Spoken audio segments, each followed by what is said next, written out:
Dieu de tous les jours, une émission de Marc Thomas. J'intitule cette émission « À genoux » avec un point d'interrogation. Pourquoi nous agenouiller devant Dieu alors qu'il passe son temps à nous relever? Si vous regardez un père et ses enfants, avez-vous déjà vu un enfant s'agenouiller devant son père? L'enfant saute dans ses bras, s'assoit sur ses genoux, lui tire la manche pour qu'il vienne voir. Et c'est souvent le père qui s'agenouille devant son enfant pour jouer avec lui, pour lui faire la courte échelle, pour le soutenir et lui apprendre à marcher. « Papa, je t'adore !» criera l'enfant. Et pourquoi donc faudrait-il que l'enfant de Dieu s'agenouille pour adorer Dieu son Père? Quand l'enfant prodigue de l'Évangile reconnaît sa faute, il ne s'agenouille pas, mais il se lève pour retourner vers son Père. Le Père court se jeter à son cou et le couvrir de baisers, dit l'Évangile. Il le revêt du plus beau vêtement pour la grande fête de son retour. « Papa, je t'adore » pourrait dire l'enfant prodigue. Ainsi la vraie adoration. Qui donc a eu intérêt à nous faire croire qu'il faudrait continuer à s'agenouiller humblement comme le font les païens devant un Dieu très grand qui fait peur aux petits que nous serions? Qui a voulu confondre humilité et humiliation?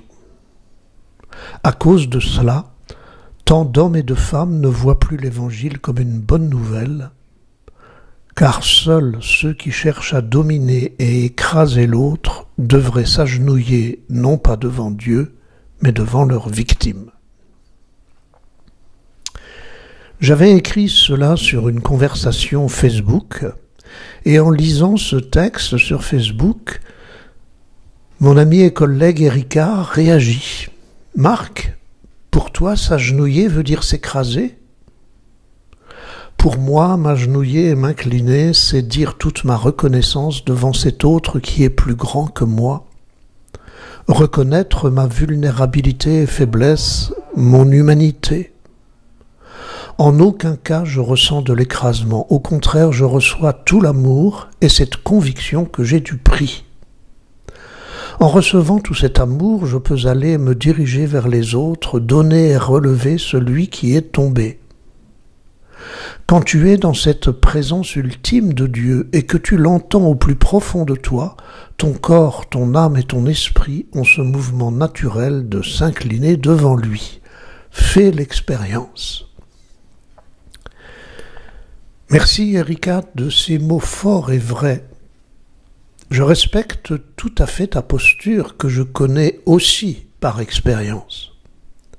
Tu apportes une dimension supplémentaire à mon propos d'aujourd'hui. En effet, dans l'Évangile, des hommes et des femmes malades ou se sentant coupables se jettent aux pieds de Jésus. Une femme grecque d'origine syrophénicienne, une femme qui était une pécheresse, un homme qui avait des démons, Jaïr, un chef de synagogue, Marie, la sœur de Marthe, un lépreux guéri, et probablement d'autres encore. Et là où l'entourage de Jésus dénonce souvent le péché et la faute, Jésus, lui, voit d'abord l'amour et l'appel au secours. Et il passe son temps à relever les personnes et à les remettre en route. Va, ta foi t'a sauvé. Nous développerons cela dans une émission d'ici une quinzaine de jours. Si nous nous mettons à genoux, restons attentifs à notre posture intérieure.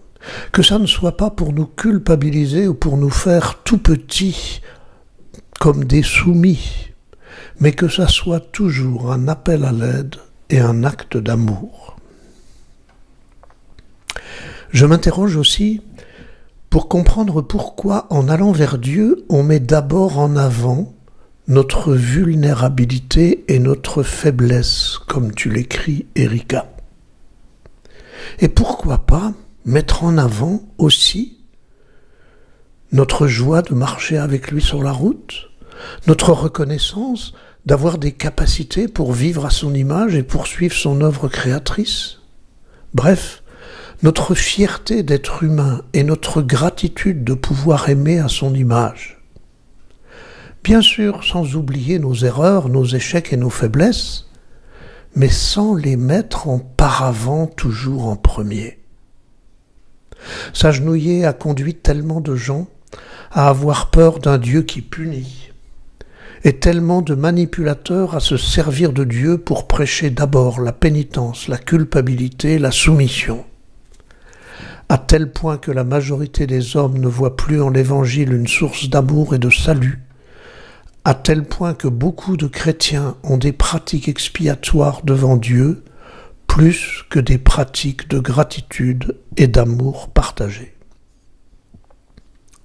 De plus, dans notre culture occidentale actuelle, se mettre à genoux est souvent perçu comme se soumettre devant un puissant qui veut nous écraser.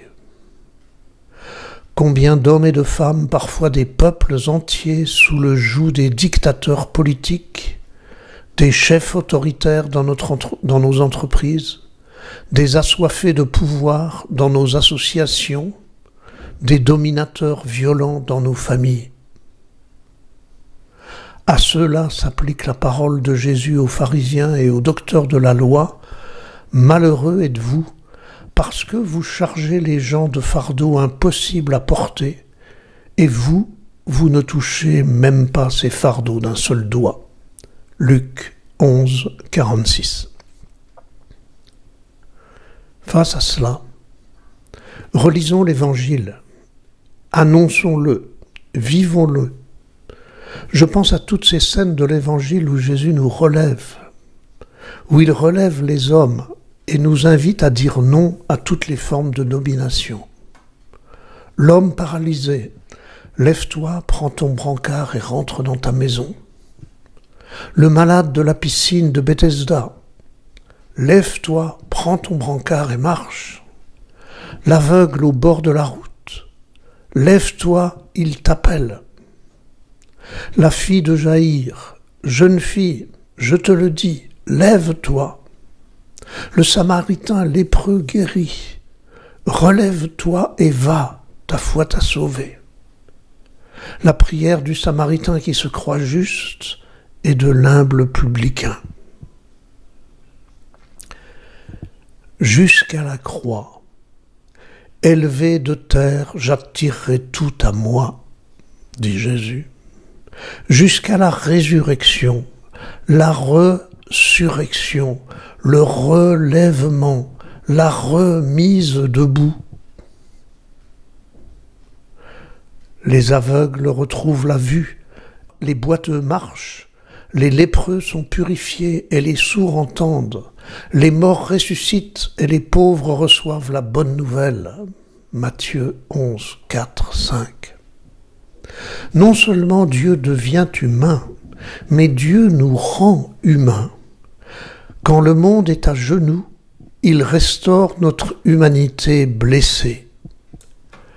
Dans un monde où l'on se plaint tout le temps de tout, regardons d'abord attentivement tout ce qui est humanisant pour le promouvoir, pour en être les artisans, et ainsi continuer la trace du passage de notre Dieu venu pour relever l'homme de toute misère.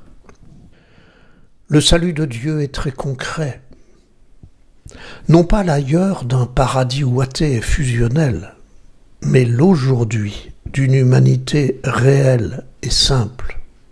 C'est un constat et pas un rêve. L'homme est restauré, remis debout, l'homme est sain et sauf, guéri et libéré. Tel est le salut de Dieu. La violence que nous voyons encore dans notre monde, et particulièrement actuellement, cette violence est la preuve que Dieu ne peut pas mettre en œuvre ce salut sans la participation active des hommes. Enfin, pour terminer en apothéose, Voici que c'est Dieu qui se met à genoux devant l'homme.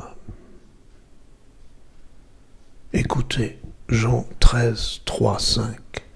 Jésus, sachant que le Père a tout remis entre ses mains, qu'il est sorti de Dieu et qu'il s'en va vers Dieu, le Tout-Puissant, Jésus se lève de table, dépose son vêtement, prend un linge qu'il se noue à la ceinture, puis il verse de l'eau dans un bassin.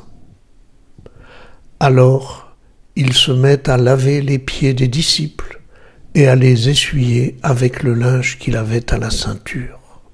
Vous avez remarqué la solennité du début de la phrase. Jésus, sachant que le Père a tout remis entre ses mains, qu'il est sorti de Dieu et qu'il s'en va vers Dieu. Solennité qui décrit la toute-puissance, et l'on s'entend à voir entrer un prince dans toute sa gloire avec tambours et trompettes. Eh bien non.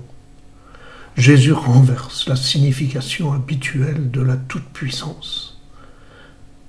Elle devient l'attitude du serviteur qui s'agenouille auprès de son maître. Dieu tout-puissant, c'est Dieu agenouillé devant l'homme pour le libérer et le sauver.